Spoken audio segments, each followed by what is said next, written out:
जय जोहार संगवारी हो। मैं हूं आपन के संग ललिता चक्रधारी और आपन दिखत हो न्यूज प्लस 21। चले एक नजर डालथन बिहने के 10 बड़े खबर में। छत्तीसगढ़ में बिजली बिल हाफ योजना जारी रही। बजट में पुलिस कोर्ट में भर्ती, किसान मला 10,000 करोड़ लागू हो ही राष्ट्रीय शिक्षा नीति। राम के मूर्ति राम जैसे नहीं, छत्तीसगढ़ विधानसभा में गूंजी हर राम के कीमत अलग अलग। राम वनगमन योजना के ऑडिट कराही सरकार। बजट सत्र के आज आखिरी दिन, भाजपा हा विहिप जारी कर सबो सांसद मल्ला सदन में उपस्थित रहे पर कहीं प्रधानमंत्री मोदी राम मंदिर के धन्यवाद प्रस्ताव पर बोल सकत है।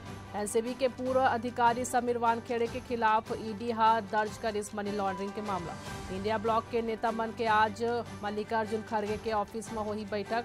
कांग्रेस हा एलएस में जारी कर इस विहिप। तेलंगाना में भाजपा सांसद बंदी संजय आज ले पदयात्रा करही। हल्द्वानी हिंसा में 6 की हुई मौत, अब तक 4 गिरफ्तार। कर्फ्यू है जारी इंटरनेट पर।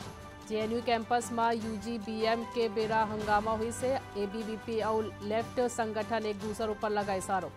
महाराष्ट्र के पूना में ससून अस्पताल में लगी साग, मौका में फायर ब्रिगेड पहुंची। नवा दिल्ली के प्रगति मैदान में आज ले शुरू होते वर्ल्ड बुक फेयर।